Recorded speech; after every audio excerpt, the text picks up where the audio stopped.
کبھی اے حقیقت منتظر نظر آ لباس مجاز میں، کبھی اے حقیقت منتظر نظر آ لباس مجاز میں، کہ ہزاروں سجدے تڑپ رہے ہے میری جبین نیاز میں۔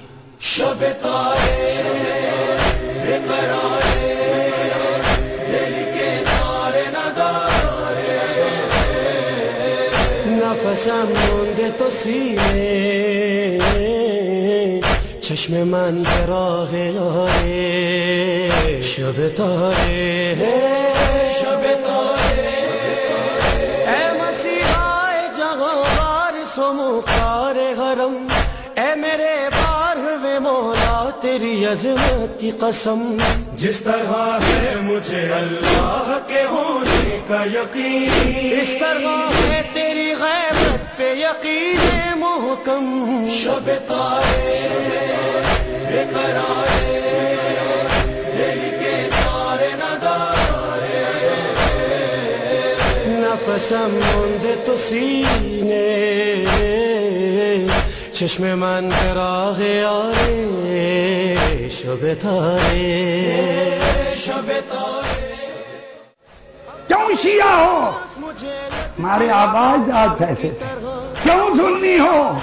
ہمارے آبا، یہ آبا اجداد مذہب کی دلیل نہیں ہوا کرتی۔ تیری آمد کا منتظر رہتا ہوں شبیر کے منبر کی طرح، شب تارے بے قرارے دل کے تارے ندارے، نفسم مونده تو سینے چشم من به راه یاره، شب تاره شب تارے جب نئی روشنی پیغام سحر لاتی ہے، خود بخود خانہ کعبہ پہ نظر جاتی ہے، جب نظر آتا نہیں ہے تیرا جلوہ مولا، ہو کے مایوس نظر میری پلٹ جاتی ہے، شب تارے بے قرارے دل کے تارے ندارے، نفسم مونده تو سینے چشم من به راه یاره۔ شیعت ہماری پکی ہے، جتنے مرضی نعرے لگوا دیں، نماز نہیں پڑھیں گے، حقوق نہیں دیں گے، یہی معیار شیعت کا ہم نے آج بس جلوس نکال لیں گے، مجلس سال میں کر لیں گے شیعہ ہیں۔ شیعت اگر مذاق ہے، جہاں سلیمان فارسی شیعہ ہو وہاں ہم جیسے شیعہ، جہاں سوری پہ چڑھ کے علی کے فضائل بیان کرتا ہے، ہم لاکھ لاکھ روپیہ لے کے فضائل بتائے، پھر ہم شیعہ ہیں۔ نفسم مونده تو سینے چشم من به راه یاره، شب تاره گم گشته مزار محبت کجایی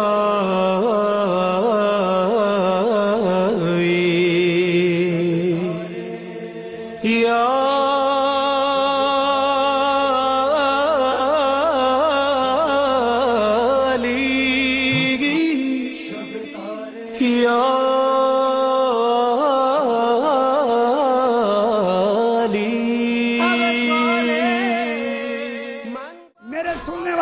بھائیوں، خدا آپ کو زندہ رکھے، سلامت رکھے، ہمیشہ آزاداری امام حسین مناؤ اور کسی سے نہ ڈرو۔ شدم روس علل ہم بزدم، همچو منصور خریدار سر یار شدم، شب تارے بے قرارے دل کے تارے ندارے،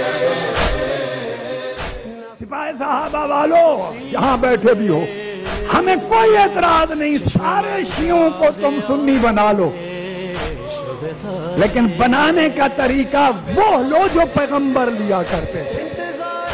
علی اکبر میں جہاں سے گزری، اپنے بھائی سے بچھڑ کر جو کبھی مل نہ سکی، آپ کو واسطہ ہے مولا اسی صبرا کا، اب تو آ جاؤ کہ رک جائے نہ سانسیں میری، اس سے پیغام دیتی ہے بیٹا جب مدینے واپس جاؤ تو میرے شیعوں کو میرا سلام کہہ دینا، اور کہنا شیعوں جب ٹھنڈا پانی پیو تو میری پیا۔ چشمے منظر آگے آئے شب تارے، شب تارے، سلام ہو میرا ان بالوں پہ جو کربلا کے میدان میں بغیر پردے کے تھے، بیداری کا جو زینب کی وہ بدلا لیں گے، اشک سجاد کی آنکھوں کے بھی تھم جائیں گے، شب تارے، شب تارے، بے قرارے، بے قرارے، دیکھے سارے نظارے،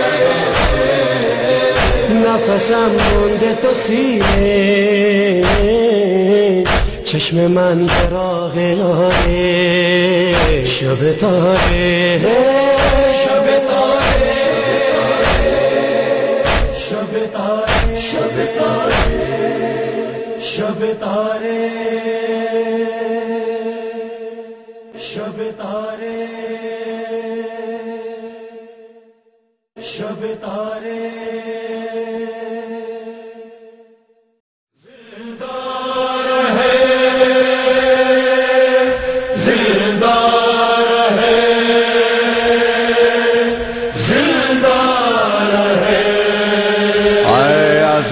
دار حسینی یہ چلن زندہ رہے، زندہ رہے، زندہ رہے، زندہ رہے، اے عزادار حسینی یہ چلن زندہ رہے، خانے سجانے کی لگن زندہ رہے، عزادار حسینی یہ چلن زندہ رہے، خانے سجانے کی لگن زندہ رہے۔ بسم اللہ الرحمن الرحیم، الحمدللہ رب العالمین، والصلاة والسلام علی رسولہ الکریم وآلہ الطیبین الطاہرین المعصومین، واللعن الدائم علی اعدائہم اجمعین من الآن الی قیام یوم الدین۔ اما بعد فقد قال اللہ تبارک و تعالی فی کتابہ المجید، بسم اللہ الرحمن الرحیم، لا تحسبن الذین قتلوا فی سبیل اللہ امواتا بل احیاء عند ربہم یرزقون۔ صلوات پڑھیے۔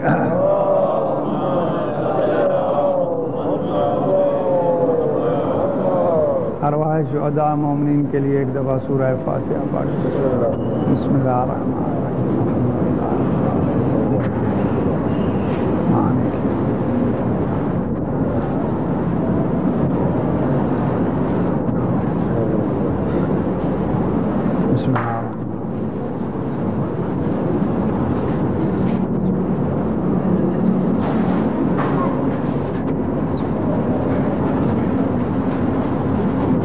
اللہم تقبل منا۔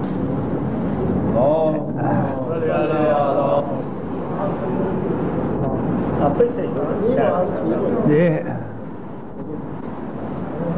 قرآن مجید کی یہ جو آیت میں نے پڑھی ہے، یہ ہمارے شیعوں کو تو اکثر یاد ہے، اور نہ بھی ہو تو یاد ہونی چاہیے۔ خداوند عالم کی ذات ارشاد فرماتی ہے کہ لا تحسبن الذین قتلوا فی سبیل اللہ امواتا، گمان نہ کرو ان لوگوں کو جو اللہ کے راستے میں قتل کیے گئے ہیں، ان کو گمان نہ کرو کہ وہ مردہ ہیں، بل احیاء، بلکہ زندہ ہیں، عند ربہم یرزقون، اور اپنے رب کے پاس انہیں رزق دیا جاتا ہے۔ بزرگوں، میں کوئی مستقل موضوع پہ تو یہاں تقریر نہیں کر سکتا، صرف مختصر وقت میں بانی کی خواہش تو تھی 10 منٹ، شاید میں 20 منٹ پڑھ لوں، کیونکہ کہتے تو 10 منٹ ہیں لیکن کہاں 10 منٹ کی مجلس ہوتی ہے۔ دیکھیے، ایک زندہ میں اور مردہ میں فرق ہے۔ مردہ جسے ہم کہتے ہیں مر گیا ہے، اس کے ظاہری جتنے حواس ہیں وہ کام نہیں کرتے، جسم موجود ہوتا ہے، جسے میں آپ سے ہی سیکھ کے انگریزی کے لفظ بولتا ہوں، باڈی تو ہے لیکن اس کے اعضاء کام نہیں کرتے۔ کان ہے سنتا نہیں، آنکھ ہے دیکھتا نہیں، ہاتھ ہیں اب ہلتے نہیں، سونگھتا نہیں، یہ جو حواس ظاہری ہیں انہی کا نام مردہ ہے۔ جس کو ہم مردہ کہتے ہیں ہماری اصطلاح میں وہ اسی کہتے ہیں۔ ڈاکٹر تصدیق کر دیتا ہے کہ یہ مر گیا ہے، یعنی اب اس کے حواس کوئی کام نہیں کر رہے، دل حرکت نہیں کر رہا، بند ہو چکا ہے۔ اس کے مقابلے میں ہم زندہ کہتے ہیں اسے جس کے ظاہری حواس کام کر رہے، دیکھتا ہے، سنتا ہے، چلتا ہے، پھرتا ہے، بیٹھتا ہے، کہتا ہے، یہ ہمارے ہاں زندہ ہے۔ ایک زندگی جو ہم عام سمجھتے ہیں وہ یہی زندگی ہے، لیکن اللہ کے حکم میں یا اللہ کی زبان میں، منطق میں ایک اور زندگی بھی ہے، اور وہ ہم مردہ سمجھتے ہیں، اللہ انہیں زندہ کہتا ہے۔ ہم جسے زندہ سمجھتے ہیں خدا اسے مردہ کہتا ہے۔ تو دو زندگیاں ہیں، دو موتیں ہیں، جیسا کہ قرآن مجید کی ظاہراً پہلے سپارے میں یہ ہے، سمن بکمن امیون ہم فہم لا یبصرون، بہرے ہیں، گنگے ہیں اور وہ دیکھتے نہیں ہیں۔ خدا انہیں کہہ رہا ہے کہ جو چل پھر رہے ہیں، کان رکھتے ہیں لیکن بہرے ہیں، منہ رکھتے ہیں زبان لیکن گنگے ہیں، آنکھیں رکھتے ہیں لیکن وہ اندھے ہیں۔ خدا جسے ہم زندہ سمجھتے ہیں انہیں وہی حواس جو ہم کہتے ہیں کام کرتے رہیں زندہ ہے، خدا انہی حواس کے رکھنے والے کو کہتا ہے مردہ ہے۔ معنی کیا ہے؟ معنی یہ ہے اس کا کہ آنکھیں ہیں دیکھنے کے لیے، لیکن یہ دیکھنے کا کام ہی اس سے نہیں لیتا، تو یہ اندھا ہے۔ بصارت ہے دیکھنے کے لیے، کان ہیں سننے کے لیے، یہ آیات الہی کو سنتا ہی نہیں ہے، تو یہ کیا ہے؟ بہرا ہے۔ جو آیات الہی کو یا احکام الہی کو یا مواعظ الہی کو سننا پسند ہی نہیں کرتا تو بہرے ہیں. جیسے جیسے کہ لوگوں کو کہتے ہیں فلاں مجلس میں نہ جاؤ، تو مانے ہیں کہ بہرے بنو، کچھ سنو ہی نہیں ہے، یا فلاں جگہ نہ جاؤ، بہرے ہیں. بلکہ ایک ہے تو یوں ہی ذہن میں آ گیا ہے، واقعہ ہے ابتداء اسلام کا.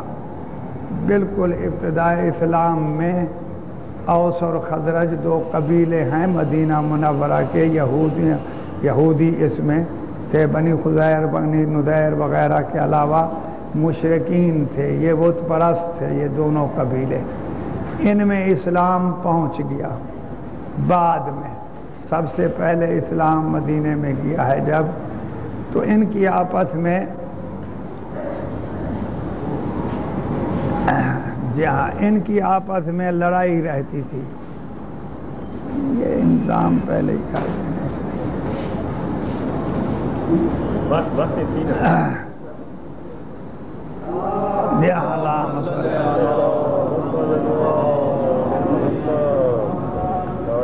اوس و خزرج دو قبیلے ہیں. ان کے ایک قبیلے کا سردار آیا مدد مانگنے کے لیے مکہ میں قریش سے کہ آپ ہماری مدد کریں، ہم پر فلاں قبیلہ زبردستی جنگ کرتا ہے، ہم سے وہ لڑتا ہے، تو آپ ہماری مدد کریں.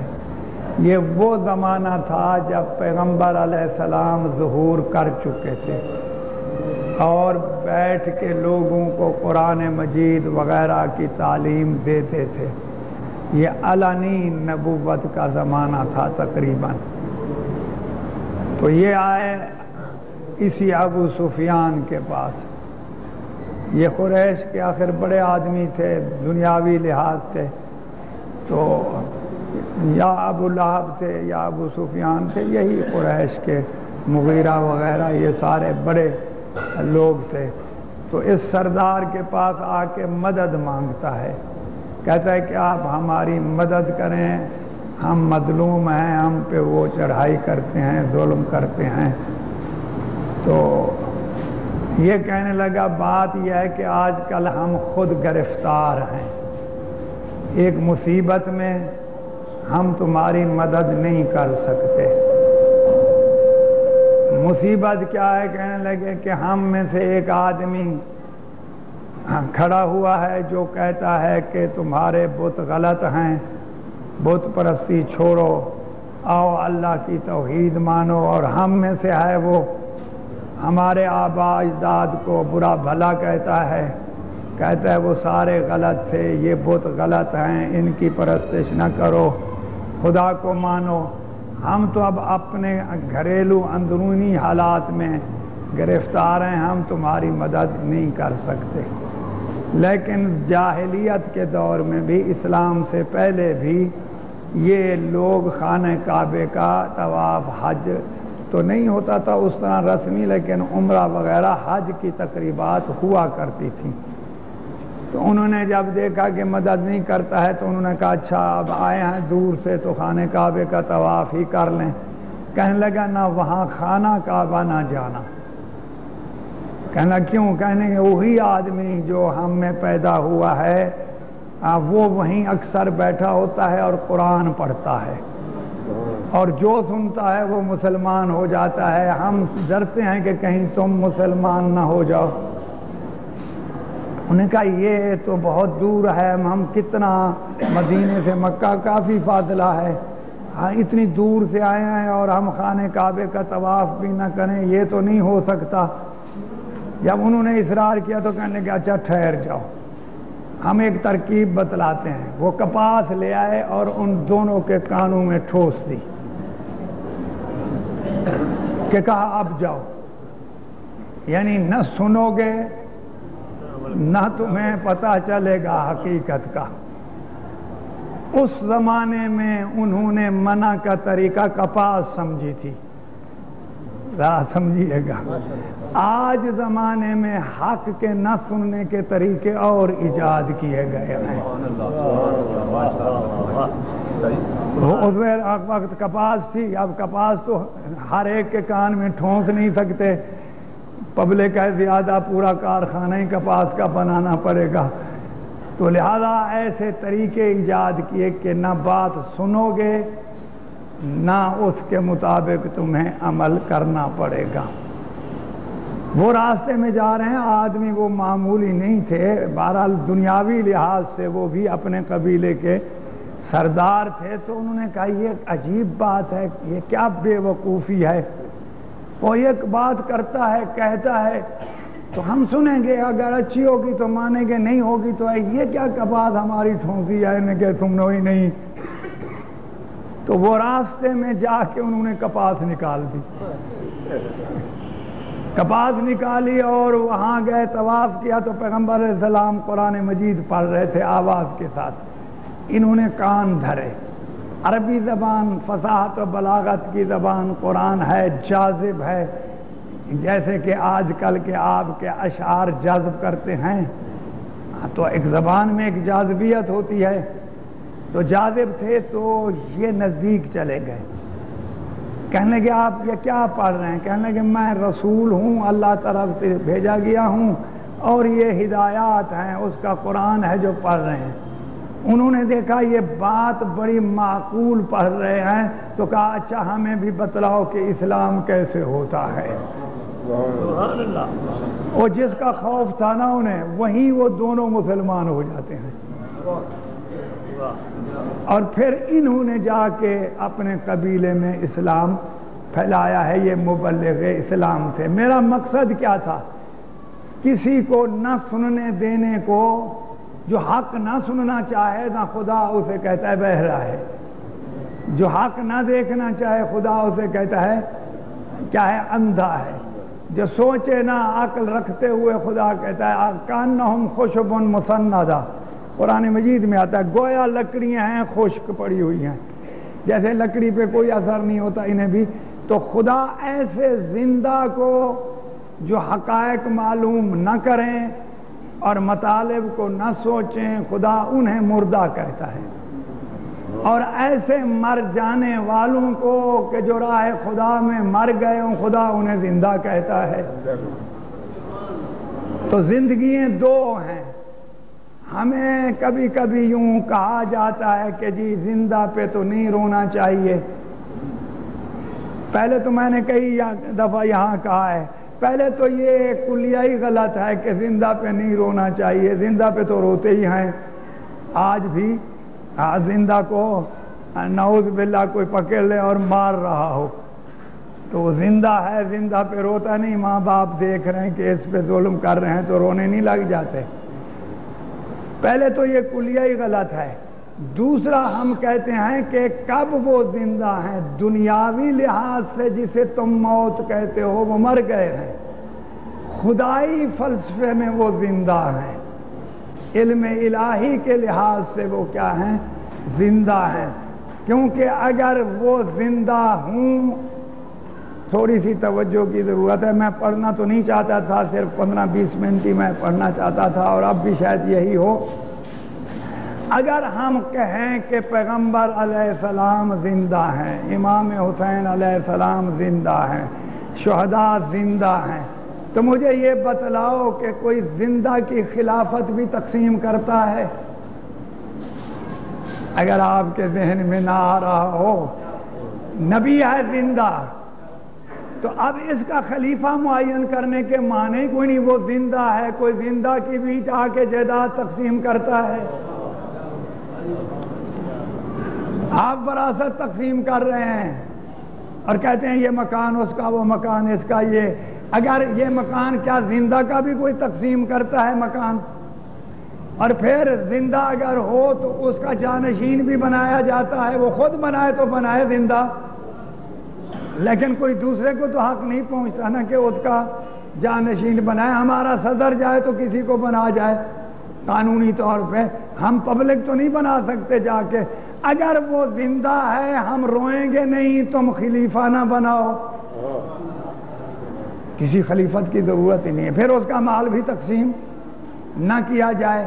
تو کچھ زندگی اور موت ہماری ظاہری ہے، کچھ زندگی اور موت خدا کے نزدیک ہے۔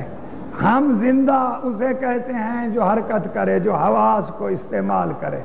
خدا زندہ اسے کہتا ہے اس دنیاوی لحاظ سے کہ جو حقائق کو سمجھے، جو معلومات حاصل کرے، جو حق معلوم کرے وہ زندہ ہے۔ جو حق معلوم ہی نہیں کرتا، جاتا ہی نہیں ہے، کہتا ہے ہم نہ جائیں گے، تو خدا اسے کہتا ہے بہرا ہے، گنگا ہے، مردہ ہے، مردہ ہے۔ لیکن جو اللہ کے خدا راستے میں مر جائیں تو وہ کیا ہے؟ خدا کہتا ہے وہ زندہ ہے، اور اللہ رزق بھی دیتا ہے۔ وہاں کا رزق کیسے ہوگا؟ جب آپ جائیں گے تو پتہ چلے گا۔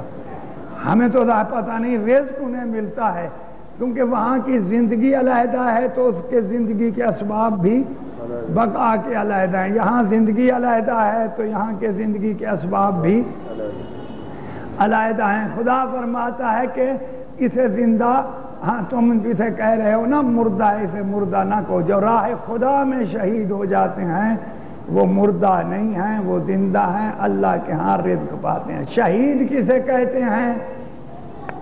میں ایک تھوڑا سا وقت آپ کو عرض کیا ہے کہ یہ عالم اسباب ہے۔ اکثر میرے افکار کو جانتے ہیں یہ لوگ، یہ پورا عالم اسباب ہے۔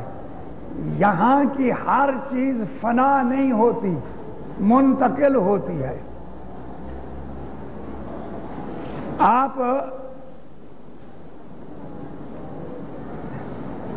ہر چیز جو ہے یہاں کی فنا نہیں ہے، منتقل ہوتی ہے۔ اگر منتقل ہو جائے اعلیٰ کی طرف تو وہ ہوتا ہے زندہ باقی، اگر منتقل ہو جائے ادنا کی طرف تو وہ ہے فنا اور وہ ہے مردہ۔ اگر انسان، خود انسان مر جائے پیسے پر، یہ پیسہ انسان سے پست ہے، یہ دنیا کے آج سارے عقلاء موجودات کی تقسیم کرتے ہیں، جمادات کو شروع کرتے ہیں، پتھر ہے، اس کے بعد کہتے ہیں نباتات ہے جو اگتی ہیں چیزیں، اس کے بعد کہتے ہیں حیوانات ہیں، اس کے بعد انسان ہے۔ تو یہ تقسیم کرتے ہیں۔ انسان کا درجہ حیوانوں سے اوپر، حیوان کا درجہ نبات سے اوپر، نبات کا درجہ پتھر سے اوپر۔ تو انسان پتھر سے کتنا اونچا ہوگا؟ 3 درجے تقریباً انسان ہے اوپر، حیوان وسط میں آئے گا، نبات آئے گا، پھر پتھر۔ اگر انسان ہو کہ پتھر کے لیے مرے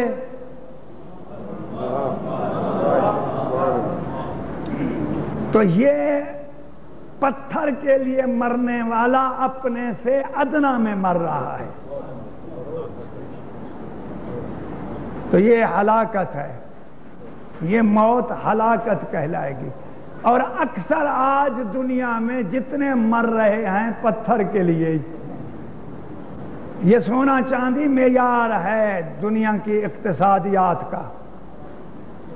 جس ملک کے پاس سونا زیادہ ہوگا اس کی اقتصادیات مضبوط ہوں گی، چاندی زیادہ ہوگی مضبوط ہوں گی۔ جس کے پاس کم ہے تو وہ کہتے ہیں کہ اقتصادی حالت خراب ہے۔ یہ ڈالر والر جو چھپے ہیں، یہ نوٹ، یہ معیار نہیں ہیں، ان کے پیچھے سونا چاندی ہوتا ہے، اصل میں وہ گارنٹی ہوتی ہے۔ تو سونا چاندی پتھر ہے، یہ ایک زمین کی چیز ہے۔ اگر آپ نے دیکھے ہوں کارخانے لگتے ہیں اسی پہاڑوں میں سے ریت کو، اس میں ذرات ہوتے ہیں، کچھ اسے صاف کیا جاتا ہے تو بن جاتا ہے سونا۔ بڑے بڑے کارخانے لگے ہوئے ہیں افریقہ میں جہاں سونا کیا ہے معدنیات موجود ہیں، سعودی بھی میں موجود ہیں۔ ہمارے ملک میں تو پتہ ہے یا نہیں، اگر ہوں گے تو پیچھے پبلک کو تو پتہ نہیں چلے گا، خود ہی کھا جائیں گے۔ تو سونا کیا ہے؟ پتھر ہے۔ اگر انسان اگر ڈالر کے پیچھے مر رہا ہے، کسی سے ڈالر لے کے روپیہ لے کے مر رہا ہے، جو مقابلے جو ہوتے ہیں کبھی کبھی تو کوئی مار لیتا ہے، کبھی مر بھی تو جاتا ہے۔ پوچھیں کس لیے مرے ہو؟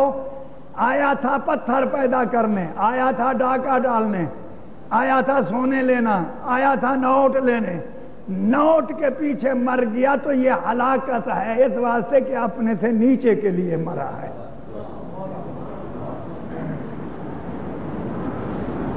اور اکثر دنیا یہ جنگیں کس لیے ہوتی ہیں؟ ساری عالم کی جنگیں یہی ہیں کہ اس ملک کا سونا بھی ہمارے پاس ہو، اس ملک کا سونا بھی ہمارے، معدنیات ہمارے پاس ہوں، تیل ہمارے پاس ہو، اس لیے کیا ہوتی ہیں؟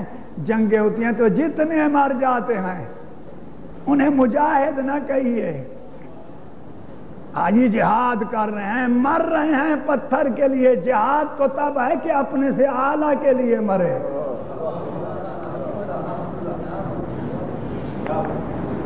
اور اگر کوئی انسان اقتدار کے لیے مر جائے، اقتدار کیا چیز ہے؟ ہوائی۔ کل لوگ بلا مقابلہ منتخب ہو گئے تھے، کہتے تھی بلا مقابلہ ممبر بن گیا، آج ختم۔ کیا ممبر کوئی ٹوپی تھی جو اتار لی گئی ہے؟ آج کہتے ہیں جی ممبر نہیں رہا۔ جب ہوا تھا تو کوئی شکل میں فرق پڑا تھا؟ اتنے فٹ کا ہی رہا جتنے کا ہوا ہے۔ جب نہیں ہوا ہے تو کیا فرق پڑ گیا ہے؟ ایک اعتبار ہے، چند لوگوں نے کہہ دیا جناب آپ وزیر، تو یہ وزیر ہو گیا، اور جب چند لوگوں نے اس کے خلاف ووٹ دے دیا تو وزیر نہیں رہا۔ ایک ہوائی بات کے لیے مرنا جس کا وجود خارجی ہی نہیں ہے، یہ ہلاکت ہے، یہ شہادت نہیں بن سکتی ہے۔ فلانا ہے وزیر اعظم شہید ہو گیا ہے، سبحان اللہ، شہید ہوا ہے ہوائی بات کے لیے۔ ہوائی بات جس کا اعتبار ہی کوئی نہیں۔ میں آپ کو بتاؤں، اب بعض چیزیں ہیں، یہ چھت ہمارے اوپر ہے، یہ اوپر کیا چیز ہے؟ یہ ہم سے جو سر کے اوپر ہو کوئی شے نظر آتی ہے، یہ چھت ہٹا لیں تو پھر کیا ہے اوپر؟ یہ اسے کہتے ہیں اعتباری چیز۔ اعتبار کے معنی ہے کہ چند لوگوں نے ہمیں مثلا نا ایک کاغذ ہے جی 100 کا نوٹ ہے، یہ 100 کے نوٹ کے معنی کیا ہے؟ گورنمنٹ نے اسے اعتبار دیا کہ 100 کے برابر ہے تو بن گیا 100 کا نوٹ، اور اگر یہی اعتبار ہٹا لے تو ایک ادھیلے کا بھی نہیں رہتا ہے۔ اگر آپ کو یاد ہو 100 کے نوٹ یہاں ختم ہوئے تھے ایک زمانے میں، تو میں قوم میں تھا، بیچارے کے بعد اتنی گتھی سی تھی اور کوئی اس کو لیتا نہیں، کرایہ بھی نہیں تھا۔ میں یہ نہیں کہتا ہے وہ میرے پاس آیا تو میں نے اسے کرایہ دیا، پاکستان ہزاروں کا مالک ہے لیکن اب کچھ بھی نہیں۔ یہ ہیں اعتباری چیزیں۔ ممبریت کیا ہے؟ اعتباری۔ وزارت کیا ہے؟ اعتباری۔ صدارت کیا ہے؟ اعتباری۔ لوگ اسی کے پیچھے مرتے ہیں۔ ووٹنگ میں کتنے مر جاتے ہیں جب ووٹ ہوتے ہیں؟ تو یہ موت اپنے سے پست کی طرف ہے، اسے ہلاکت کہتے ہیں۔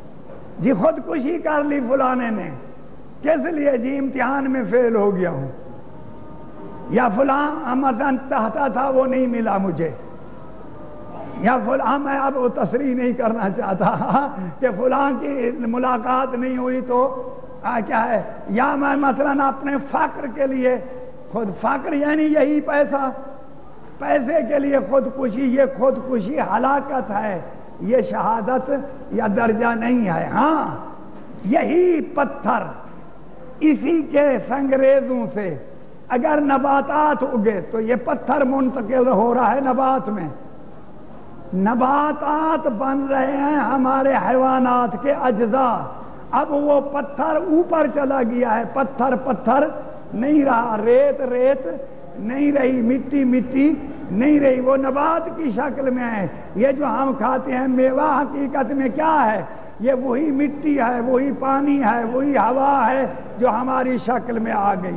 اور اگر اپنی نباتات آگے چلی جائے، حیوان میں بن جائے، تو یہ پہلی مٹی فنا نہیں ہوئی، نبات میں موجود ہے، کیونکہ اپنے کے اعلیٰ کے کام آئی ہے۔ بڑا توجہ فرمائیے گا۔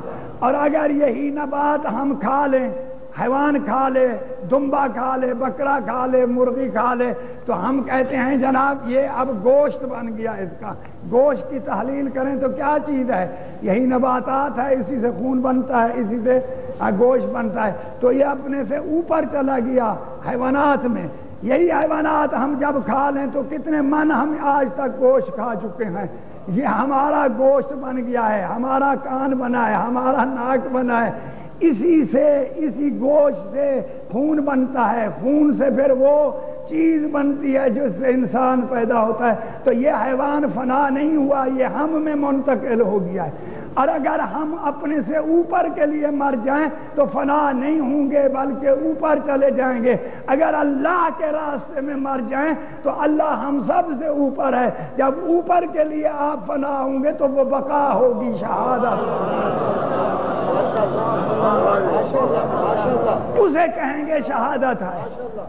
پست کے لیے مریں تو ہلاکت ہے، اور اعلیٰ کے لیے شہادت ہے۔ کہہ دیتے ہیں جی امام حسین علیہ السلام کو پتا تھا کہ میں کربلا میں مارا جاؤں گا، تو کیوں گئے تھے؟ تو میں پوچھتا ہوں پیغمبر علیہ السلام کو علم نہیں تھا کہ حمزہ جنگ احد میں مارا جائے گا؟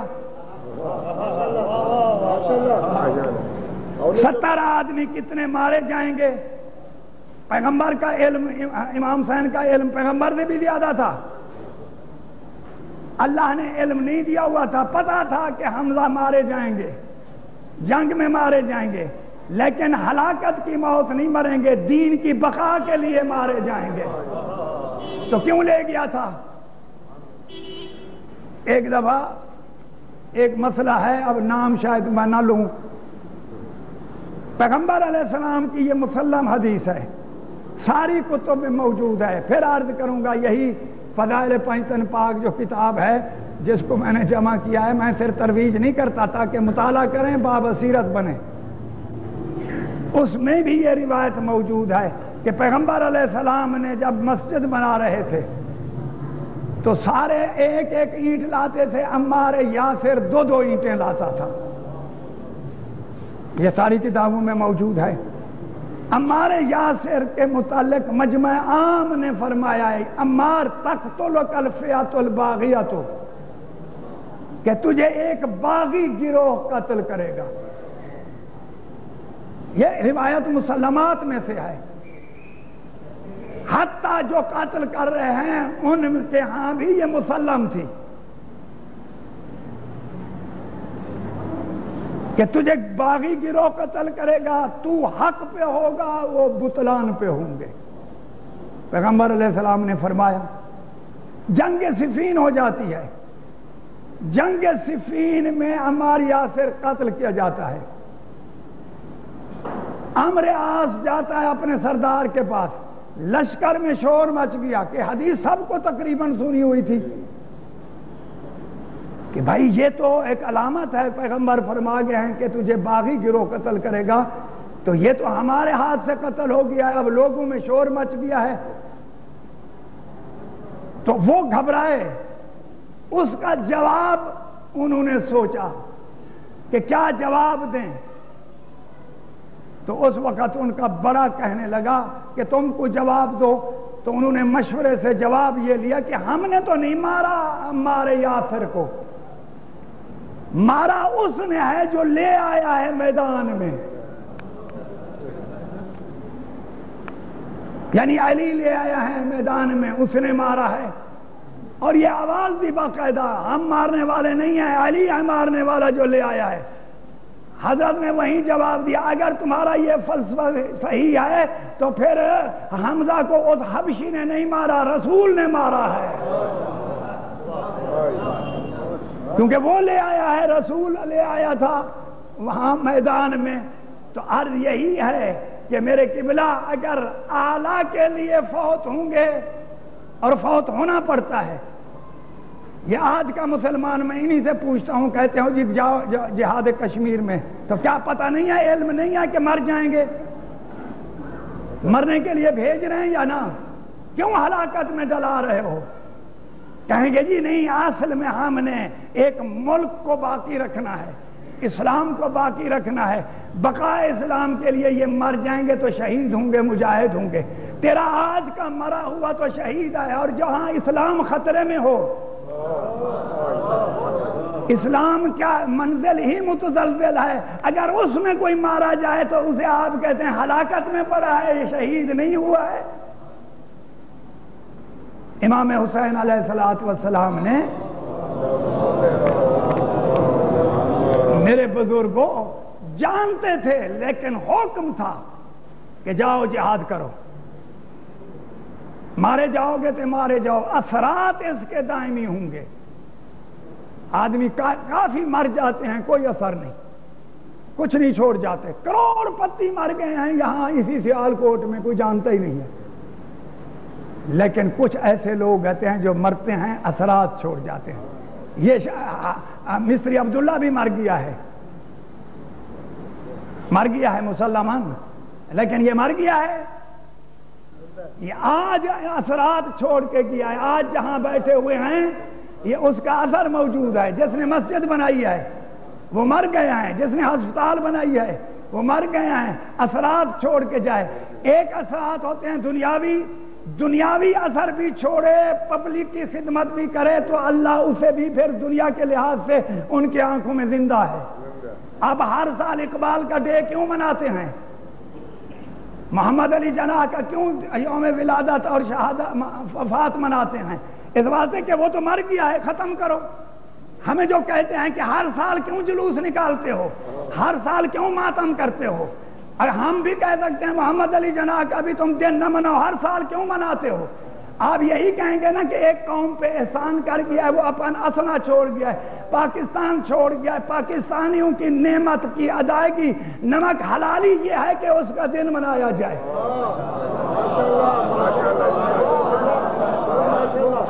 ہم بھی کہتے ہیں کہ ان کے اثرات دنیا، حسین کا اثر کہاں تک جاتا ہے؟ اگر حسین نہ ہوتا تو نہ تیری مسجدیں رہتی، نہ تیری نماز ہوتی، نہ روزہ ہوتا، نہ کچھ ہوتا۔ حسین کا اثر ہے کلمہ گو، اگر نمک حلالی کرنا چاہتا ہے تو حسین کے دن منا۔ اور اس کو میں جذبات میں نہیں کہہ رہا، خود دوسرے بھی مانتے ہیں کہ اگر حسین نہ ہوتا تو اسلام مٹ چکا تھا۔ اور یہ نہیں ہے کہ اسلام کا یزید کا مخالف صرف حسین تھا۔ میں نے کل یا پرسوں کہیں کہا ہے کہ اگر یزید کو اچھا سمجھتے تھے تو 1 سال نہیں گزرا یزید نے مدینے پہ یلغار کی۔ 1000 بچے ایسا پیدا ہوئے تاریخوں میں آتا ہے جن کے باپ کا پتہ نہیں تھا۔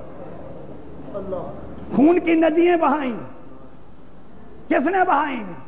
یہ حسین کے ساتھی تھے، خود مدینے والے جانتے تھے کہ بد کردار ہے، بغاوت کی انہوں نے ان کے خلاف، اور اس نے آ کے لشکر کشی، مسلم ابن مصرف جسے کہتے ہیں اس نے، اور یہ آپ اگر کتاب اور حوالے بھی ہیں، یہی قیام مختار جو تازہ چھپی ہے، میں نے اس کا ترجمہ کیا ہے، اور اب میں ہے، آپ دیکھیے ان کے حالات کو کہ اثرات کیا ہوئے ہیں حسین کے۔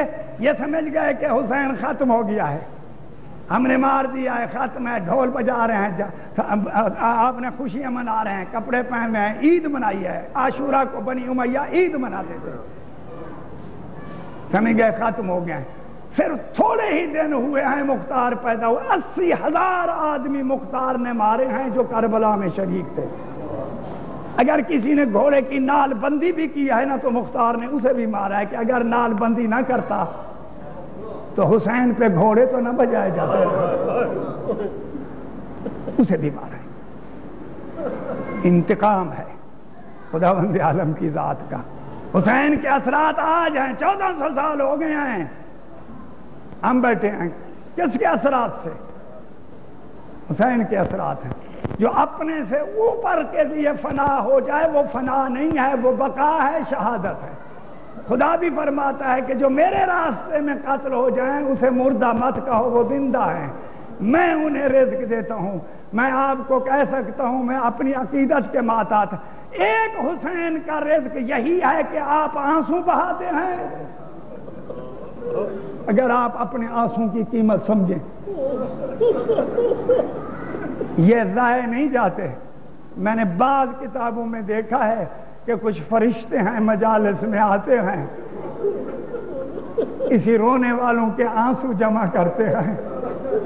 قیامت کے دن حساب و کتاب جب ہوگا تو یہی آنسو پیش کیے جائیں گے. خدایا ہاں اس نے حسین پہ آنسو بہائے تھے, اس کے گناہ معاف کر دے. بعض کتابوں میں ایسا آتا ہے جناب زہرا آنسو جمع کرتی ہیں. جناب زہرا ہماری شفاعت کریں گی. میں 2-4 جملے عرض کروں گا. یہ سارا ذکر حسین کا ہوتا ہے لیکن اس ماں کا ذکر بہت تھوڑا ہوتا ہے جس کا یہ فرزند ہے. میں نے سب سے پہلے بعض کتابوں میں دیکھا ہے کہ سب سے پہلے محشر میں جناب زہرا ہوں گی. حسین کا وہ زخمی چولا کہ جہاں تیر اور کمان اور نیزوں کے سوراخ سے ہاتھ پہ اٹھائے گی, رنگین ہوگا. کہے گا خدایا, کہے گی خدایا مجھے یہ بتا کہ یہ میرا بچہ مظلوم کس گناہ میں مارا گیا. محشر میں تلاطم ہوگا, فرشتوں میں تلاطم ہوگا, اور یہ کہے گی یا عدل یا حکیم احکم بیننا و بینہم, کہ حکم کر. خداوند عالم کی ذات فرمائے گی بعض فرشتوں کو کہ لے جاؤ قاتلین حسین کو, ان کا کیا حساب ہونا, ڈالو جہنم میں انہیں. اور پھر جناب بی بی پاک کو حکم ہوگا کہ بی بی ادخل الجنت, یہ دروازہ جنت ہے, یہاں تشریف لے جائیے. قسم خدا کی شریف زادی ہے, کریم کی بیٹی ہے. دروازے پہ کھڑے ہو کے محشر کو دیکھے گی. خدا کا حکم ہوگا فاطمہ داخل کیوں نہیں ہوتی, تو کہے گی خدایا مجھے شرم آتی ہے, میں جاؤں اور وہ لوگ جو میرے حسین کی عزاداری کرتے تھے میں کیسے چھوڑ کے جاؤں. حکم ہوگا فاطمہ جا, جس کی شفاعت مرضی ہے کر. لکھا یہی ہے کہ جیسا مرغ رضی دانے کو علیحدہ کر دیتا ہے اچھے دانے کو, فاطمہ آ کے شفاعت کریں گی. بعض کتابوں میں ہے کہ لوگ کہیں گے کہ فاطمہ ہم تیری خدمت تو نہیں کر سکے تھے, ہم ادھر تو نہیں تھے, لیکن جب تیری عزاداری ہوتی تھی وہاں ہم جا کے فرش بچھاتے تھے, وہاں جا کے ہم یہ کام خدمت کرتے تھے. فاطمہ ان کی بھی شفاعت کرے گی.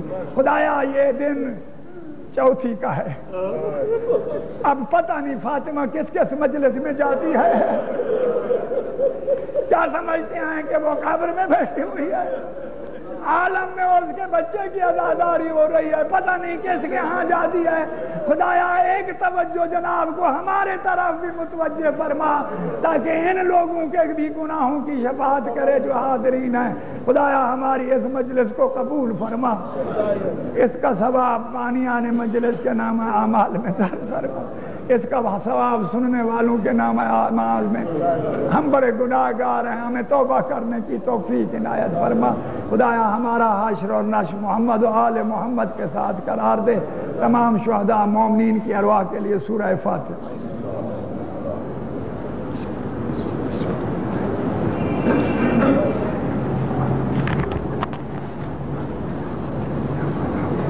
دعا کرو, دعا کرو, دعا کرو,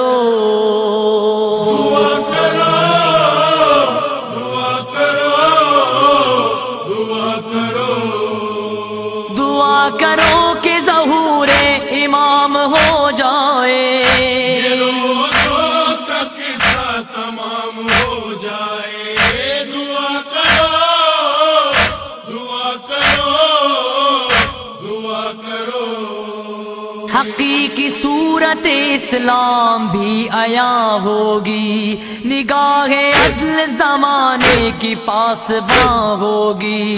پھر ایک کلمہ یہاں ایک ہی ادا ہوگی, کلمہ یہاں ایک ہی ادا ہوگی. پے نماز جو حاضر امام ہو جائے, تمام ہو جائے. دعا کرو, دعا کرو, دعا کرو, دعا کرو کہ ظہور امام ہو جائے. یہ روزوں کا قصہ تمام ہو جائے.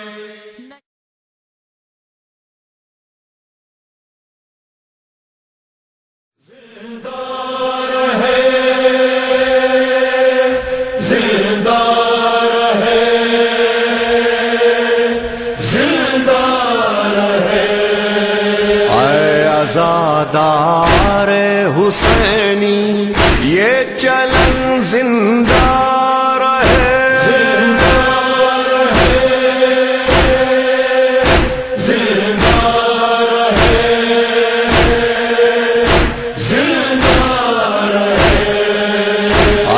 عزادار حسینی یہ چلن زندہ رہے، ہاذا خانے سجانے کی لگن زندہ رہے۔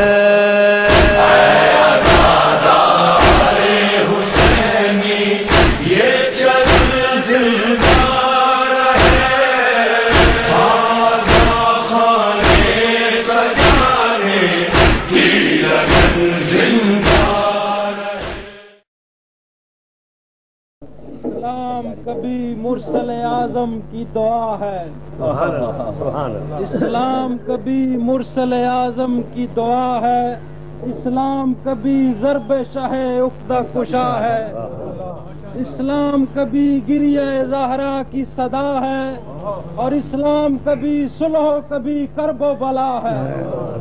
اولاد پیغمبر کا جہاں نام نہیں ہے وہ اور کوئی چیز ہے، اسلام نہیں ہے۔ محکم کہیں کہیں متشابہ تیرا کلام، محکم کہیں کہیں متشابہ تیرا کلام، یا رب عجیب راز یہ قرآن میں بھر دیا، اب تک مفسروں کا الجھنا دلیل ہے، قرآن کو اہل بیت کا محتاج کر دیا۔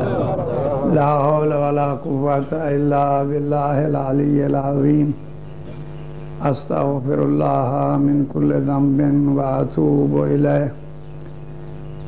بسم اللہ الرحمن الرحیم۔ الحمد للہ رب العالمین، والصلاة والسلام علی رسولہ الکریم وآلہ الطیبین الطاہرین المعصومین، واللعن الدائم علی اعدائہم اجمعین من الآن إلى قیام یوم الدین۔ اما بعد فقد قال اللہ تبارک وتعالی فی کتابہ المجید۔ بسم اللہ الرحمن الرحیم۔ قل لا اسألکم علیہ اجرا الا المودۃ فی القربى۔ صلوات پڑھ دیجیے۔ ایک دفعہ ارواح شہداء مومنین کے لیے سورہ فاتحہ پڑھ۔ بسم اللہ الرحمن الرحیم۔ الحمدللہ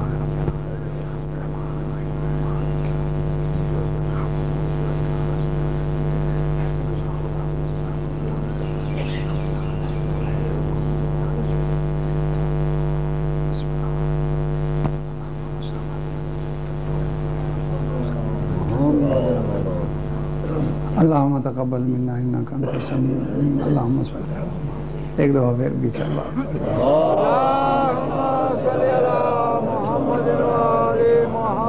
گزارش ہے کہ قابلیت کہ میں میرے ذہن میں راستے میں کئی ایک مطالب ہے کہ آیا اس موضوع کو لوں یا اس کو، یا کوشش کروں گا کہ اہل علم چونکہ مجھے سنتے ہیں تو ان کے لیے کوئی مطلب تازہ ہو، ممکن ہے پہلے کبھی بیان کیا ہو لیکن پھر بھی شاید تازہ معلوم ہو۔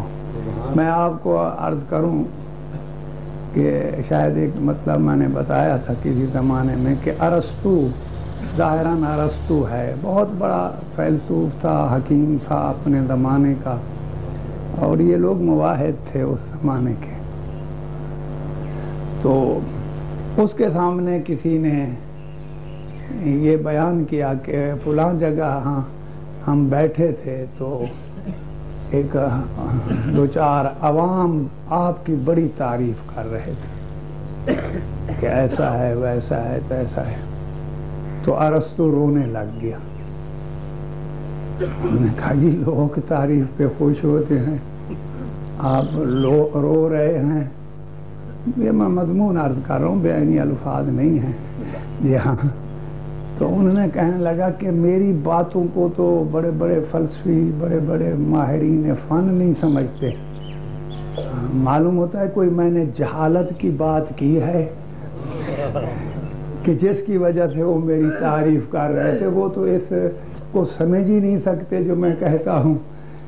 تو مجھے معاف کیجیے، مجھے خوشی یہ ہوتی ہے، خدا شاہد ہے کہ مجھے چند اہل علم سننے آتے ہیں، پڑھا لکھا آتا ہے، عوام الناس آئیں اگر وہ خوش بھی ہو جائیں تو مجھے اس سے کوئی اتنی خوشی، ایک اہل علم کے دماغ میں کوئی چیز بیٹھ جائے اور مجھ سے کوئی ایسی علمی بات ہو جائے تو مجھے اس پر بات میں بہت ہی خوشی ہوتی ہے. ورنہ جیسے آپ کہہ رہے ہیں فن اپنا سکتے تھے ہم، جسے ہم پیشہ کہتے ہیں نا، وہ ہم بھی اپنا سکتے تھے، خصوصاً ہم سرائکی کے لوگ، جہاں ہے تو غلط بات کہ کہتے ہیں کہ وہاں حیوان بھی سر میں آواز نکالتا ہے.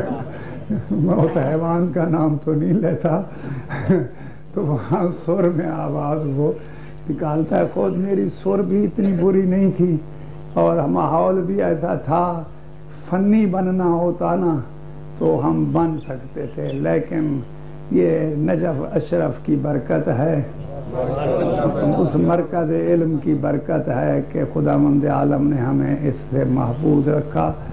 اور یقین مانے سیالکوٹ کے میرے بزرگوں، میں ان سب مولویوں سے خوشحال ہوں، جتنے پڑھ رہے ہیں، جو لاکھوں لیتے ہیں نا، میں ان سے بھی خوشحال تھا. کیوں؟ اس واسطے کہ میرے تھوڑے میں برکت ہے، ان کے زیادہ میں بے برکتی ہے. اور پھر یہ اپنی تعریف نہ شروع ہو جائیں. اور سب مولویوں سے میں کثیر الاولاد ہوں، جتنے مولوی ہیں. ہاں ایک دفعہ میرا نواسا ہے، وہ گن رہا تھا، میرے نواسے پوتے پوتیاں کوئی 65 کے قریب بنتے ہیں وہ. یا اس نے کمپیوٹر جانتا ہے، کمپیوٹر کیا ہوا ہے.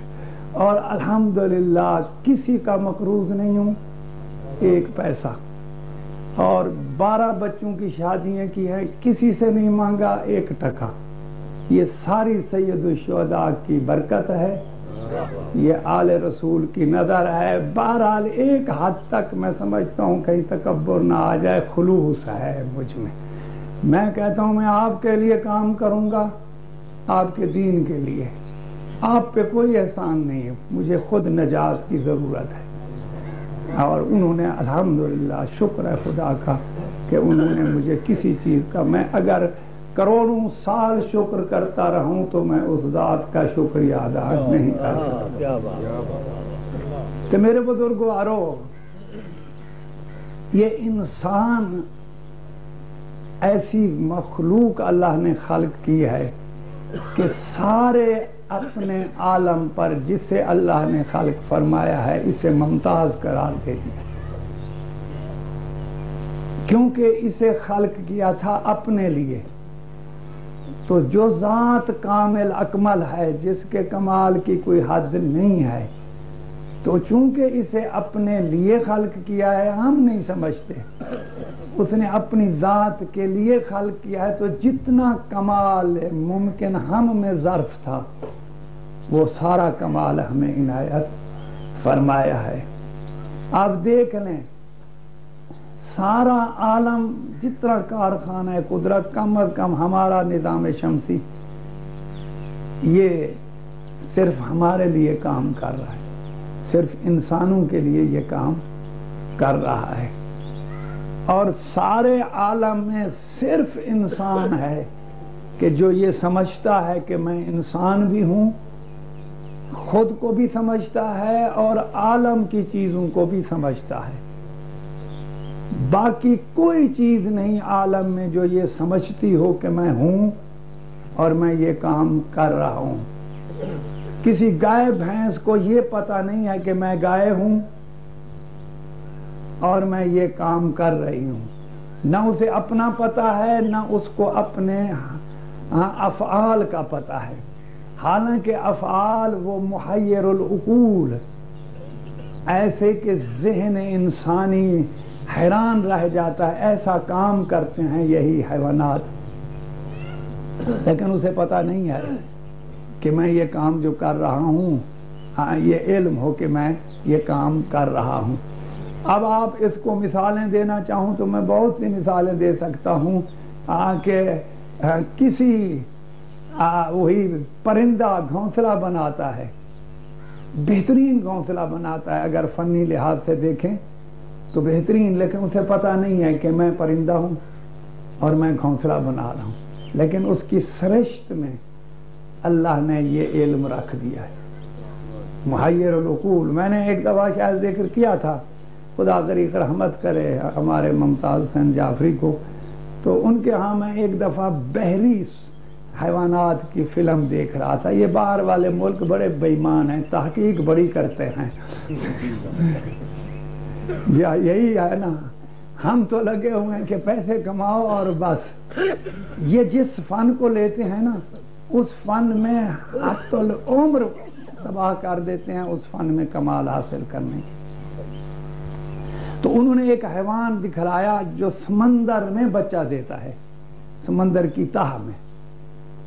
اور کیسے فلم بنائی میں تو سمجھ ہی نہیں سکتا ہوں. ہاں تو وہ وہاں باقاعدہ ایک کوٹھا بناتا ہے خیمے نما. اس کے علاوہ اب اس کا پانی باہر کیسے کرتا ہے، وہ باقاعدہ پانی نہیں رہتا، اسے بند کر دیتا ہے اور اس میں بچہ دیتا ہے. یہ اللہ تعالیٰ نے، اسے یہ پتہ نہیں ہے ہاں کہ میں فلاں ہوں، بچہ دے رہا ہوں، میں نے یوں کرنا ہے، اسے علم نہیں ہے لیکن کرتا ہے، اس کی سرشت میں ہے. جب بچہ اس قابل ہو جاتا ہے کہ تیرے تو پھر وہ خود کھول دیتا ہے، بچہ تیرنے لگ جاتا ہے، وہ اپنی روزی وہاں کماتا ہے. کتنا متحیر العقول کام ہے یہ. اور ہمارے ہاں یہی آپ دیکھ لیں، ہمارے اپنے انسانوں کی مثال دیں کہ ہمارا دل کتنی حرکت کر رہا ہے، بہترین حرکت کرتا ہے. کس مشینری میں ہمارے جسم میں لائٹ بھی ہے، روشنی بھی ہے ہمارے جسم میں، اور ڈاکٹر ہی بہتر جانتے ہیں کہ کیا کیا چیزیں نہیں ہیں. میں نے ایک مقالہ پڑھا تھا ایرانی میں کہ یہی جگر جو ہے، یہ جگر جو کام کرتا ہے، اگر اس کو مصنوعی کسی مشین میں بنایا جائے یہی کام کرے جو جگر ہے، تو اس نے یہ مثال دی تھی کہ نیو یارک کے سارے لوگ جمع ہو جائیں تب بھی نہیں بنا سکیں گے. اتنا کام کرتا ہے. لیکن جگر کو پتا ہے کہ میں جگر ہوں؟ نہیں پتا ہے. دل کو پتا ہے، میں آنکھ دیکھ رہی ہے، اسے کوئی پتا نہیں ہے کہ میں کیا ہوں. اب مثالوں میں زیادہ وقت ضائع نہ کروں تو سارے عالم کی چیزوں کو اپنا پتہ نہیں، شعور نہیں. اگر ایک ذات ہے وہ انسان کہ جس میں اللہ نے دی ہے عقل، یہ عقل کے ذریعے سے عقل خود کو بھی سمجھتی ہے کہ میں عقل ہوں، میں انسان ہوں، آپ نے فوراً سمجھ لیا ہوگا. اور عالم کو بھی سمجھتی ہے کہ یہ آسمان ہے، یہ زمین ہے، یہ حیوان ہے، پھر اس پہ تحقیقات وغیرہ جو ہے نا. تو عقل ایسی نعمت دی ہے اللہ نے کہ جس کو پیدا کر کے اللہ نے اپنی وہ خواہش کہ میں کنز مخفی تھا، اور حب ذات ہر ایک میں ہوتی ہے. اللہ کو بھی اپنی ذات سے پیار ہے، نفرت نہیں ہے. پیار رکھتا تھا جب مخلوق نہیں تھی تو ذات تنہائی تھی نا، خود کو جانتا تھا کہ میں خدا ہوں، میں اللہ ہوں، لیکن کوئی اور تو نہیں پہچانتا تھا نا کہ تو خدا ہے، تو کریم ہے، تو غفور ہے، تو مثلا صاحب قدرت ہے. کوئی اور تو نہیں پہچانتا. اللہ چاہتا تھا کہ یہ میرے، اب میں لفظوں کی کوتاہی ہے، میرے یہ کمالات جو عین ذات ہیں، ان کمالات کو کوئی پہچانے تو میں نے اس پہچاننے کے لیے ایک مخلوق خلق کی ہے، اور میں نے اس میں عقل دی ہے. وہ عقل کے ذریعے سے مجھے پہچان سکتا ہے. اور عقل کو اتنا معیار بنایا ہے روایات میں، اور خصوصاً شیعہ قوم آپ کو فخر کرنا چاہیے، آپ کے سارے مذہب کے اصل قواعد اصول عقل پہ مبنی. جو قاعدہ عقل کے خلاف ہو ائمہ فرماتے ہیں ٹھکراؤ زمین پہ مارو، ہم کبھی ایسی بات نہیں کرتے ہیں جو عقل کے خلاف۔ ہم عقل کو، تفکر کو، تدبر کو، امام فرماتے ہیں ایک معمولی وقت سوچنا 70 سال کی عبادت سے زیادہ ہے۔ اور بھی روایتیں ہیں تو عقل کو اتنی اہمیت دی ہے چونکہ عقل سے خدا پہچانا جاتا ہے، انسان عقل کے ذریعے سے۔ یہ سارا معیار ہمارے مذہب کا ہم عقل کی مار کھا رہے ہیں۔ وہاں جو ہمارے مقابل میں اسلامی ہیں ان کے نزدیک عقل تو ایک دشمن ہے عشق کا، کہتے ہیں کہ عقل اسے ذبح کرو، یہ عشق تک نہیں پہنچنے دیتی، لیکن عقل اس عشق کو بتلاتی ہے جو حقیقی عشق ہے، اس مجازی عشق کو وہ ایک بیہودہ چیز سمجھتی ہے، یہی عقل۔ تو عقل ہے معیار۔ روایت میں آئے کہ لا دین لا لمن لا عقل لا، کہ اس کا دین ہی نہیں ہے جس کے پاس عقل نہیں ہے۔ اور پھر پہلی کتاب آپ کے کتب اربع جو ہمارا معیار ہے، پوری بنیاد ہے مذہب کی فروعات میں، عقائد میں، اسے کہتے ہیں 4 کتابیں کتب اربع۔ ان میں سے سب سے قدیم کتاب ہے اصول کافی، یہ غیبت کبریٰ کے زمانے کے قریب قریب یہ اس شخص نے لکھی ہے، محمد ابن یعقوب کلینی نے۔ اور کلین یہ تہران کے نزدیک ایک دیہات ہے، آج بھی موجود ہے، وہ قم اور تہران کے درمیان۔ اس شخص نے، اب یاد نہیں ہے تردید میرے، یا 30 سال یا 25 سال لگائے ہیں اس نے اس کتاب کے ترتیب دینے میں، اور ساری احادیث ہیں۔ یہ خود احادیث آپ سے سنی ہے تو وہ نقل نہیں کرتے تھے، پھر آپ نے جس سے نقل کی ہے اس کے پاس جاتے تھے جو اس زمانے میں زندہ تھے، اور پھر ان کے حالات دیکھتے تھے۔ اگر صحیح آدمی ہوتا تھا، سچا، تو نقل کرتے تھے، ورنہ نقل نہیں کرتے تھے۔ لیکن اس کے باوجود بھی بعض لوگوں نے سچا بن کے دیا ہے، تو پھر اس کی بعد میں ایک تحقیق کی گئی ہے کہ جس میں ضعیف، صحیح، موثق روایتیں۔ سب سے اس کتاب کا پہلا باب کتاب العقل والجہل ہے۔ اگر آپ ترجمہ دیکھیں، کچھ ترجمے ہوئے ہیں یہاں، مولانا ظفر حسن ظاہران امروہی نے، خدا ان کو ان کے درجات بلند فرمائے۔ اب کیسا ہے ترجمہ فروعات میں، انہوں نے بہرحال اردو دان تھے، صاحب زبان تھے، اور وہ انہوں نے ترجمہ کیا ہے اصول کافی کا۔ آپ دیکھیں پہلا باب ہمارا کتاب العقل والجہل ہے، اس میں احادیث ہیں ائمہ علیہ السلام کی۔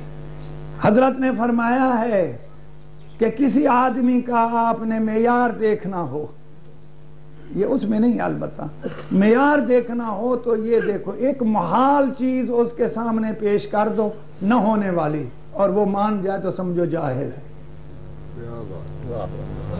مثلا ہی ہوئی مثال ہی ہے، کہہ دو کہ یہی نقطہ سفید بھی ہے اور یہی نقطہ سیاہ بھی ہے، فلاں امام نے فرمایا ہے، نسبت دے دے کسی، تو اگر مان جائے تو سمجھو جاہل ہے، کیونکہ امام ایسی بات کہہ ہی نہیں سکتے کہ ایک وہی سیاہ ہے نقطہ اور وہی سیاہ ہے، محالات میں سے ہے کہ امام ایسی بات کہیں۔ لیکن آپ کو ملیں گے ایسے لوگ بھی ملیں گے کہ ایک نقطے کو سیاہ بھی مانتے ہیں، سفید بھی مانتے ہیں، اور اس پہ پھر پوری عمارت کھڑی کرتے ہیں، ایسے بھی ملیں گے۔ لیکن ہمارے ہاں ایسا نہیں ہے، عقل ہے معیار۔ اللہ تعالیٰ کی وہی ایک حدیث ہے کہ اللہ تعالیٰ نے یہ سمجھانے کے لیے ہمارے کہ اللہ تعالیٰ نے جب عقل کو خلق کیا تو اسے کہا اقدم، کہ آگے آ، وہ آگے آئی، پھر کہا فاخر، پیچھے چلی جا، پیچھے چلی گئی، تو پھر قسم کھائی خدا نے کہ مجھے اپنی ذات و جلال کی قسم ہے، تیری وجہ سے ثواب دوں گا، تیری وجہ سے عقاب دوں گا۔ یعنی جو عقل کے مطابق کام کریں گے اسے ثواب دوں گا، اور جو عقل کے خلاف کام کریں گے کام تھوڑا ہو لیکن عقل مندی کا کام ہو تو میں اتنا ثواب دوں گا کہ جاہل ساری عمر لگا رہے میں اسے کوئی ثواب نہیں دوں گا۔ اب آپ اسی معیار کو اب اپنے وہ نعرے اعلی حیثیت نہ دیکھیں۔ حضرت علی علیہ السلام کا کتنا کام تھا؟ محمد والے محمد۔ بھائی جنگ عہد میں کتنا کام تھا؟ ایک ضربت ہی تھی نا، ضربت میں کتنے سیکنڈ لگتے ہیں؟ اس وقت چلو 5 منٹ لگے ہوں گے۔ 5 منٹ کا کام چونکہ پیچھے عقل کام کر رہی ہے کہ نبی کا حکم ہے تم نے لڑنا ہے، اس حکم کے ماتحت علی کی عقل کام کر رہے، اتنا ثواب دیا کہ ثقلین کی عبادت سے زیادہ ہے۔ اور لوگوں نے پتہ نہیں کہاں کہاں تک اسلام پھیلایا، کچھ بھی نہیں ملا۔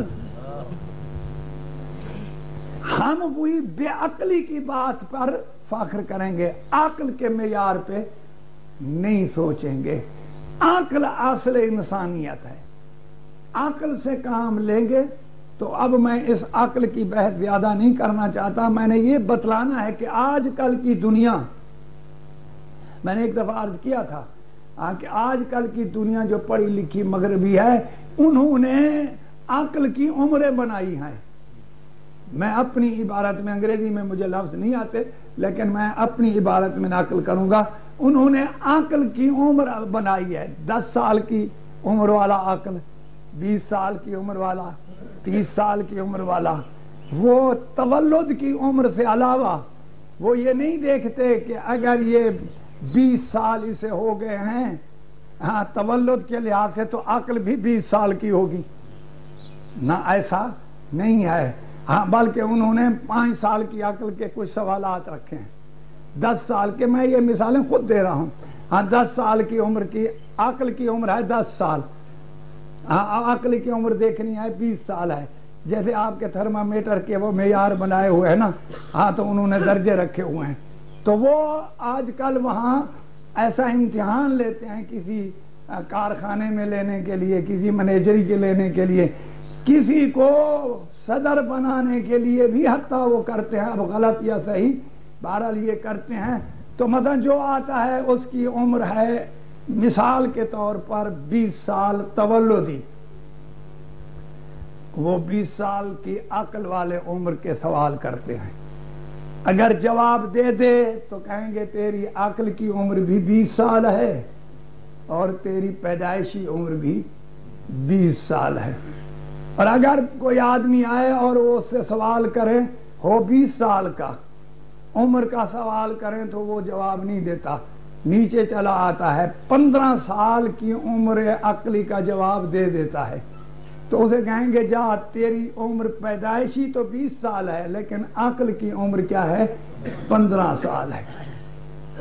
اور اگر فرض کر لیجئے کوئی ہے عمر کا 10 سال کا، 10 سال کی عمر عقلی کا سوال کرتے ہیں جواب دے دیتا ہے، 15 سال کی عقلی کا سوالات کرتے ہیں جواب دے دیتا ہے، 20 سال کی عقلی کا سوال تو کہتے ہیں جا تیری عمر پیدائشی تو ہے 10 سال لیکن عقل تیری کی عمر ہے 20 سال۔ یہ ہے معیار، یہی معیار آل رسول نے بتایا ہے جسے آج کشف کر رہے ہیں۔ ہم مسلمانوں میں صرف بڑھاپے کو دیکھا جاتا ہے،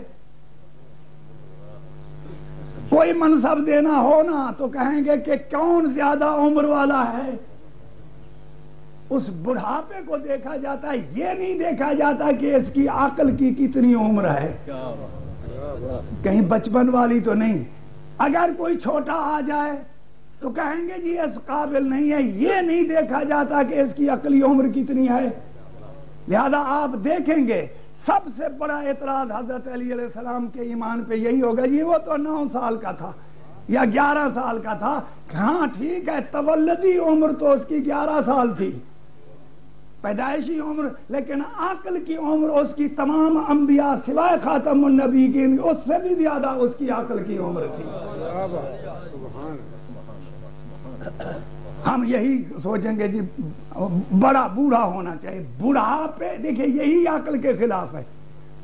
منصب دینا ہے تو عقل والے کو دو، آیا اس میں عقل بھی ہے یا عقل نہیں ہے، اگر عقل نہیں ہے تو نہیں. ہم کیا کہیں گے؟ ہم کہتے ہیں کہ ہر وہ امام جو نبی کے بعد ہے وہ تمام دنیا کے موجودہ علوم کا ماہر ہوتا ہو اور تمام دنیا کے عقلوں سے اس کی عقل زیادہ ہوتی ہے. لہذا آپ، اور ہر نبی ایسا ہوتا ہے اپنے دور میں، اور چونکہ ہمارے نبی خاتم النبیین ہیں، یہ قیامت تک جتنے علوم ہیں، جتنی زبانیں ہیں، محدود ہیں، کوئی غیر محدود نہیں ہے. اللہ اپنے نبی کو ساری زبانیں بھی یاد دیتا ہے اور تمام علوم کا بھی ماہر ہوتا ہے. ضرورت اگر ہوگی تو بیان کرے گا، اگر ضرورت نہیں ہوگی تو بیان نہیں کرے گا. اور اس کا جانشین بھی ہم وہی مانتے ہیں کہ اس کے نظام کو سنبھالنے والا وہی ہوگا کہ جو تمام زبانوں کو جانتا ہو اور تمام وہ علوم کہ جو مروج ہیں قیامت تک سب کو جانتا ہو. کیا وجہ ہے آج مغربی ممالک والے امام جعفر صادق کے نظریات،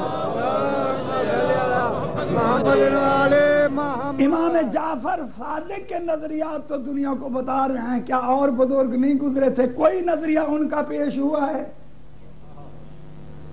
آپ دیکھیں کتابیں لکھی گئی ہیں مذہب شیعہ پر. وہ کتاب جس کا میں اکثر حوالہ دیا کرتا ہوں، اب تو اردو میں ترجمہ بھی اس کا، یا سپر مین وغیرہ، اس کو دیکھیں. وہ مسلمان نہیں ہیں لکھنے والے، دوسرے غیر مسلم.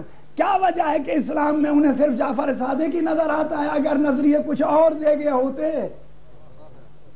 تو ان کو کیوں نہیں انہوں نے کشف کیا اور بیان کیا؟ اور امام جعفر صادق کا بھی نظریہ 6 سال کی عمر میں، اسی میں لکھا ہے کہ ہمیں ارسطو اور لقمان حکیم ہزاروں سال پیچھے ڈال گئے، ہم اندھی تقلید کرتے رہے اور نہیں سوچتے رہے. وہ کہتے تھے کہ سورج ارد گرد زمین کے گھومتا ہے، لیکن 6 سال کی عمر مسجد نبوی میں بیٹھ کے جس کا نام جعفر صادق ہے، اس نے سارا نظریہ باطل کیا ہے. کہتا ہے نہیں، سورج نہیں گھومتا، زمین سورج کے ارد گرد گھومتی ہے. اگر یہ سارے علوم پہلے بھی ہوتے، آخر جعفر صادق کی پتہ ہے سن 80 میں تقریباً وفات ہوتی ہے. 80 سال کے بعد اس سے پہلے کتنے فرمان روائے اسلام گزر چکے ہیں. کیا ان کا کوئی نظریہ مغربی فرانسیسیوں کو مطمئن کر سکتا ہے؟ وہی کہتے ہیں، الفاظ میرے ہیں، کہتے ہیں تم خلافت کو اپنی جگہ رکھو. ہم خلافت کے سامنے نہیں جھکتے، ہم علم کے سامنے جھکتے ہیں. جہاں علم ہوگا ہم وہاں تسلیم کریں گے. ماننا پڑ گیا. تو آپ کے ہاں معیار عقل ہے. اب میں نے تھوڑا سا پھر آؤں گا اسی آیت کی طرف. دیکھیے پیغمبر علیہ السلام فرماتے ہیں کہ میرا اجر رسالت نہیں ہے مگر میرے قربا سے مودت کرو. اب اسے معیار عقل پہ لیا. اجر رسالت، رسالت کہاں تک ہے؟ قیامت تک. ذات کا نہیں کہا، رسالت کا، تبلیغ کا. کیونکہ کچھ لوگوں کے ہاں یہ احساس پیدا ہوا، کبھی کبھی ہمارے ہاں بھی پیدا ہو جاتا ہے کہ مدتوں سے خدمت کر رہا ہے، 23 سال ہو گئے ہیں پیغمبر کو پتھر کھاتے، مصیبتیں اٹھاتے، بھوک کاٹتے. اس نے ہمیں حیوانیت سے انسانیت کی طرف لے آیا. ہم وحشی تھے، اس نے ہمیں متمدن بنایا ہے. ہم لڑکیوں کو دفن کر دیتے تھے، اس نے لڑکیوں کا ایک معیار بنایا ہے. ہم قبیلے 40 سال معمولی بات پہ لڑتے تھے جہالت میں، جیسے آج کل ہمارے ہاں ہو رہا ہے. کیونکہ پیغمبر علیہ السلام نے فرمایا تھا، یہ سب میں حدیث ہے، اسی فضائل پنجتن پاک کتاب میں جو میں نے کہا کرتا ہوں اس میں بھی دیکھیں ملیں گے. پیغمبر یہ پیشین گوئی کر گئے تھے کہ میری امت اسی طرف لوٹ جائے گی جو زمانہ جاہلیت میں کام ہوتے تھے، یہ وہی کام کرے گی. زمانے جاہلیت میں کیا ہوتا تھا؟ ایک قبیلے کا ایک آدمی مارا گیا تو دوسرے قبیلے والے کوئی مار دیتے تھے. قاتل یعنی یہی نہیں ہو رہا. فرض کر لیجئے، فرض کر لیجئے، میں فرض کرتا ہوں کہ ایک احمق جاہل شیعہ نے کسی کو مار دیا، تو آپ بدلہ لیں تو اس سے لیں. نہ کہ دوسرے شیعوں کو مارنے لگ جائیں. اسی طرح سے جاہل، کوئی فرض کر لیجئے جاہل احمق لا مذہب جس کسی نے اس شیعہ کو مار دیا تو بدلہ لیں، تو اس کے پورے ہم مذہب والوں سے بدلہ لینا یہ غلط ہے. یہ جاہلیت کا کام تھا. جاہلیت میں ایک قبیلے کے آدمی مارا گیا تو قبیلے 40 سال تک لڑائی ہو رہی ہے مکڑی پہ. آج ہمارے وہی قبائل نہیں، جی میں پنجابی ہوں، جی میں سندھی ہوں، جی میں اب منگلا ڈیم نہیں بننے دوں گا، میں پشتو خان ہوں. کیا ہے یہ اسلام کی چیزیں ہیں مگر زبانیں خدا کی نہیں ہیں. آپ کو خدا کی زبانوں سے بیر ہے. یہ جتنی زبانیں ہیں خدا نے ایجاد کی ہیں یا ہم پنجابیوں نے ہم نے ایجاد کی ہیں. اگر پنجابی سے بغض ہے یا پنجابی کو اردو سے بغض ہے یا اردو والے کو پشتون سے بغض ہے تو حقیقت میں یہ وہ جاہلیت کا تھا کہ ہم پختون ہیں، ہم کسی کو اپنے برابر نہیں سمجھتے. زبان تو خدا کی دی ہوئی، تیرا تو کون سا کمال ہے اس میں؟ وہی جاہلیت والی قبائل والی لڑائی. شیعہ سنی کس لیے لڑ رہے ہو جی؟ شیعہ کیا مر جائیں گے، ختم ہو جائیں گے شیعہ، یا سنی ختم ہو جائیں گے؟ نہیں. جو استعمال کرتے ہیں اس میں عقل یہ استعمال نہیں کرتا ہے. کروڑوں کو سمجھتا ہے اچھا ہے، جہنم میں جانا کوئی اتنا برا، پیسے لے لے گا. تو پیغمبر نے یہی فرمایا میری امت پلٹ جائے گی اسی طرف کہ جو اسلام سے پہلے جو جاہلیت کے کام تھے وہی میری امت کرنے لگ گئی. اور یہ حدیث سارے شیعوں میں بھی موجود ہے، سنیوں میں بھی موجود ہو. تو اب آپ آئیے عقل سے کام لے. تو انہوں نے کچھ لوگوں نے سوچا کہ پیغمبر 30 سال سے اس نے ہمیں انسان بنایا تو کچھ نہ کچھ اس کی خدمت شکریہ تو ادا کرنا چاہیے. کچھ لوگ اکٹھے ہو گئے، انہوں نے کہا حضور کہ آپ نے ہمارے لیے بڑی محنت کی ہے، ہم آپ کی خدمت کرنا چاہتے ہیں اور آپ فرمائیں ہم مالی لحاظ سے دوسرے لحاظ سے آپ کی خدمت کرنا چاہتے ہیں. پیغمبر علیہ السلام کو قاعدتاً بھی نہیں مانگنا چاہیے تھا ان سے. کیوں؟ اس واسطے انہوں نے تھوڑا بلایا تھا. بلائیں تو مزدوری دینی پڑی ہے، انہوں نے تو بلایا نہیں تھا. تو پیغمبر علیہ السلام چپ ہو گئے تو اللہ نے یہ آیت اتاری کہ اے میرے پیغمبر تم میری طرف سے کہے گئے کہ میں تم سے کوئی اجر نہیں لیتا مگر میرے رشتہ دار قریبیوں سے محبت کرو. یہ تمہارا اجر رسالت ہے، یہ معیار ہے مسلمان کا. اسلام کا اگر اجرت دینا چاہتا ہے تو میرے قریبیوں سے محبت کرو. اب معیار پہ پرکھ رہے. محبت کسے کہتے ہیں؟ جو کچھ وہ کہیں اسی کی بات کو مانو، کسی اور کی بات کو. ورنہ ہمارے لیے محبت کو آج سامنے بیٹھے ہیں کہ ہاتھ چوم لیں گے.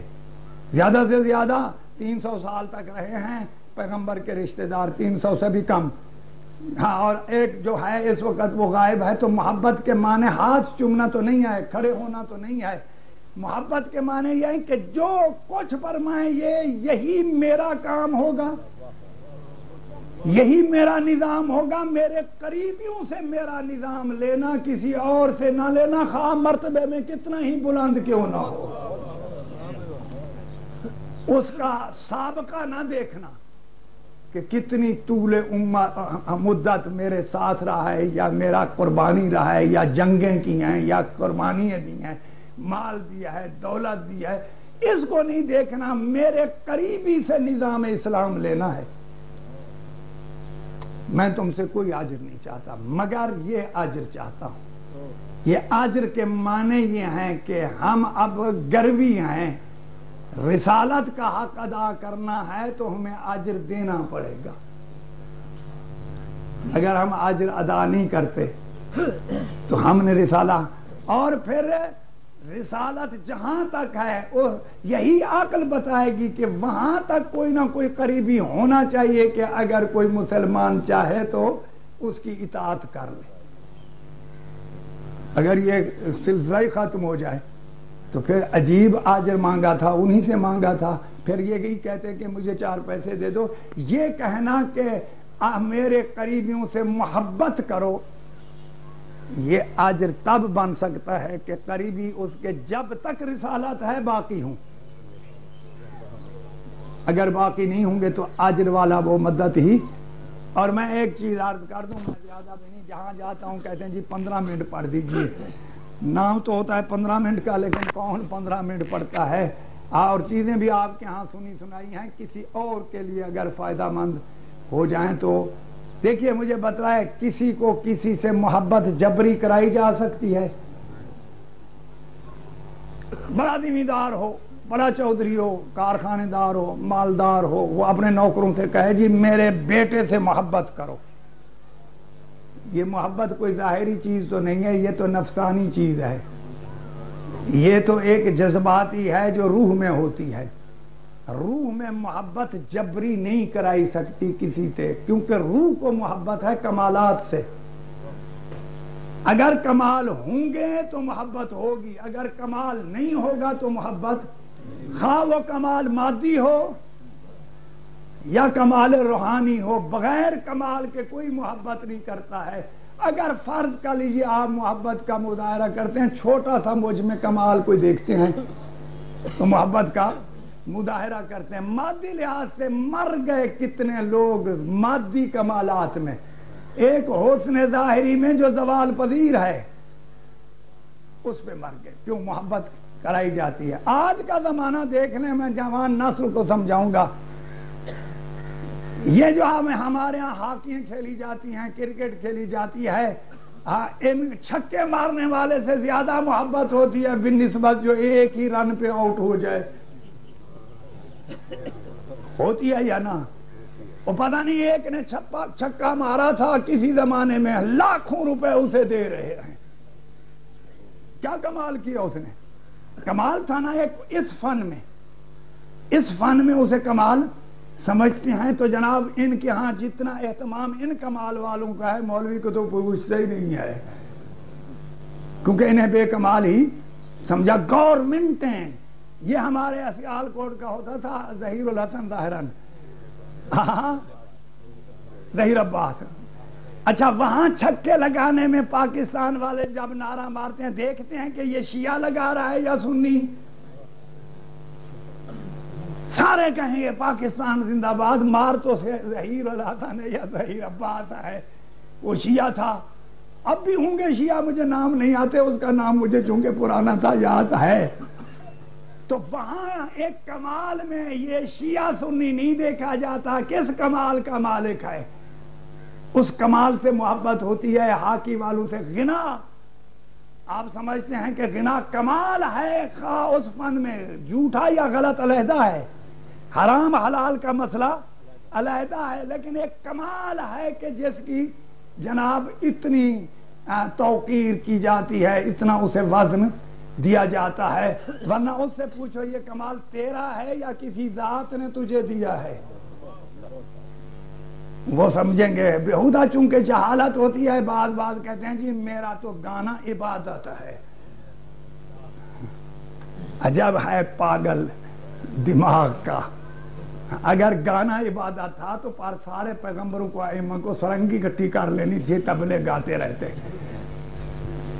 کیونکہ انہوں نے کون سی عبادت چھوڑی ہے؟ اگر یہ عبادت ہوتی تو ایسی عبادت کو انبیاء ایسا کر لیتے، چونکہ لوگوں کو دھوکہ دینا ہے، بجائے اس کے کہ اعتراف جرم کرے کہ میں غلط کر رہا ہوں، بجائے اس کے اس کو ایک لفافے میں لپیٹ کے عبادت بنایا جاتا ہے، اور بناتا خود ہے۔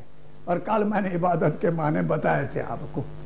اللہ کی عبادت صرف اللہ کی اطاعت، کیا اللہ نے حکم دیا ہے گایا کرو، ایوارڈ ملتے ہیں، ایک فن کا کمال ہے نا۔ آیا قربا جن سے محبت کرائی جاتی ہے ان میں کوئی کمال ہے یا نہیں ہے؟ اگر کمال نہیں ہے تو پیغمبر جبری محبت ہی نہیں کرا سکتے۔ اگر کمال ہوگا تو محبت ہوگی۔ اور آج جائیں آل محمد کے علاوہ ان کو علیحدہ رکھ دیں، پہلے زمانے میں علی کو علیحدہ رکھ رہے ہیں، اس کے مقابل میں دوسرے علیحدہ رکھ دیں، علی میں جو کمال ہے کسی میں وہ کمال ہی پایا نہیں جاتا، کسی اور میں ہے ہی نہیں۔ جنگ میں کبھی علی بھاگا نہیں بھاگا، کبھی دشمن کے مقابلے میں شکست کھائی نہیں کھائی۔ تو پھر یہ کمال تھا فن جنگی کے لحاظ سے کہ علی کے مقابلہ نہیں. اور اس کمال کا مظاہرہ جبرائیل یا فرشتے نے یہ کہہ دیا لا فتح الا علی. یہ ہم نے نہیں کہلوایا فرشتے سے، اللہ اس کے کمال کی تقدیر کر رہا ہے. ہم ائمہ علیہ السلام کی طرف دعوت دیتے ہیں، کہتے ہیں آؤ دنیا میں جتنے کمالات ہیں دیکھو ان میں موجود ہیں. سچائی دیکھو گے تو یہ سچے ہیں، سخاوت دیکھو گے، علم دیکھو گے تو ان جیسا کوئی عالم نہیں. یہ کمالات ہیں. اصل پیغمبر میں قربہ نہیں بتا رہے تھے، اصل پیغمبر اور خدا بتا رہا تھا کہ یہ صاحب کمال ہیں دین میں، ان سے محبت کرو. کمال تم بتا دو، کوئی اور بتا دے، محبت قہرن ہو جائے گی، جبری محبت. یہ معمولی کمال ہے کہ ایک جھوٹ پہ حکومت ملتی ہو، معمولی چیز ایک جھوٹ پہ.